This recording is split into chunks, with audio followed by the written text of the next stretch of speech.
حضرت جنید بغدادی که سفری حج میکرد، در راه میگه یک جوان دوا خوردم. اون جوان در راه که میرفت موی سر ژولیده، چشمهای سرخ چنان خراب بود که اون جوان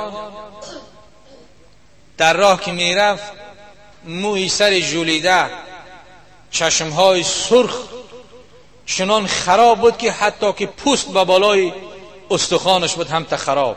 چشمها سرخ، غزل گفته در راه میرفت، پای لیچ سر لیچ چیزی نداشت.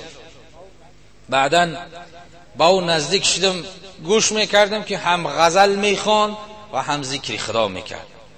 چشمها سرخ، آبهای چشم جاری، به طرف خانه کعبه زیارت میرفت. دوستان خدا این خیلی زیارت خانه کعبه میرفتن. بعداً با اون نزدیک شدم، گفتیم که چی نام داری؟ گفت که عبدالله، بنده خدا. سوال کردیم که کجا میروی؟ گفت پیش او. گفتم با کدام خانه میروی؟ گفت خانه او. گفتم که آیا توشه داری؟ گفت رزق رسان اوست. هر چیزی که سوال میکردم او گفته اشاره به خداوند جل جلاله میکرد، سخنی نمیکرد. بعداً آمدیم، میگه حج بجا آوردیم. در طواف هر چقدر که دور میزدیم و چرخ میزدیم، میگه از دور که نگاه میکردم اون جوان بزور ره میگشت. از سبب گرسنگی و خرابی و لاغری بسیار اشکهای چشم جاری بود. دعا کرده گردی خانه خدا، با مثل پروانه که در گرد شمع چرخ میزند، لبیک اللهم میگفت و لا اله الا الله میگفت، الله میگفت، چرخ میزد. بعداً طواف که تمام شد، همه به مینا رفتن.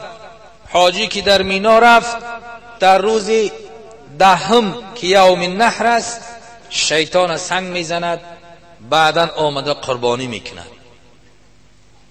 آمده میگه نگاه کردم که همه قربانی میکردن، یک گوسفند خریده قربانی میکردن، بسم الله الله اکبر میگفتن، همه در عبادت دوادو بود.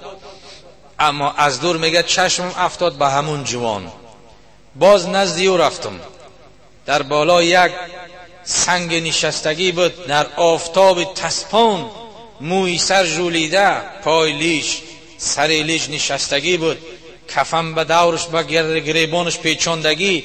و نزدی او آمدم، خواستم که با او سلام بتم، احوالش پرسیش کنم. میگه چنان حیبتی و بر ما غلبه کرد که جنید بغدادی اولیای خدا است. حیبتی و چنان با ما غلبه کرد که حتی که سلام داده نتانستم. میگه از دور آمدم، نه روبروی او بلکه به پهلوی او نشستم. دعا میکرد، میگفت خدایا پروردگارا، من مهمان تو هستم، حج بجا آوردم، به مهنت حلال، به لقمه حلال، پیاده با سر لیچ پای لیچ آمدم. خدایا این زیارتی مرا به دربارت قبول بکن، گناهان مرا مغفرت بکن. خودت رسولی خودت وعده کرده است که به مثل طفل نو از مادر تولد شدگی می شود. خدایا گناهان مرا ببخش. گفته دعا میکرد. بعدم گفت که خدایا بندگانی تو یک حیوان میارن در اینجا قربانی میکنن، خواه گوسفند باشد، خواه شتر باشد، خواه گاو باشد، اما خدایا گفت چنان تیر عشق تو در دل من زدگی هست که من چیزی ندارم که برای تو قربانی کنم. یگانه چیزی که خدایا دارم این جان من است که این را در راه تو قربانی میکنم، بغیر از جانم دیگر چیزی ندارم. گفت میگه التجا به دربار خداوند میکرد. ناگاه دیدم که آهسته آهسته به پشت خوابید، گردنش یک طرف به حرکت مون. آمده نگاه کردم که کیها جان به جانان تسلیم کرده است. جسدی پاکی او را میگش آوردن به حرم، به خانه کعبه برای جنازه کردن. وقتی که او را میگه در اوجه که آوردن، دویدم رفتم به بازار که یک کفنی بگیرم بیارم کفنش کنم خودم بشومش. آمده میگه نگاه کردم که کیها شستگی کفن کردگی هست. از همون کفنی او از جسد او چنان یک بوی خوش میبرآمد که تمام حرم نفس که میکشید میگفت کدام کسی بنده خدا خوشبویی در اینجا شپیده باشد. همه نفس میکشیدن، حیران بودن. خواستم مردم دعوت کنم، چنان مردم زیاد جمع شد که از حد و اندازه زیاد. بعدن جنازه اون شخص خواندی، میگه برده و قبر سپردیم.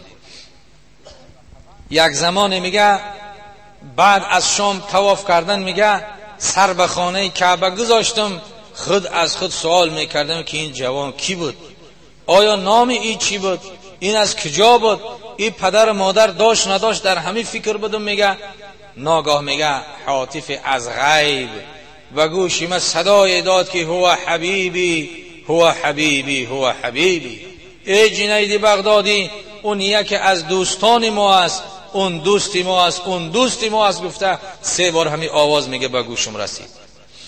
و زیارت قبرش که رفتم، اندکی نشسته، میگه که خواب به من غلبه کرد، در خواب دیدم که اون جوان در صدر جنت است. گفتم که به چی سبب جایت جنت شد؟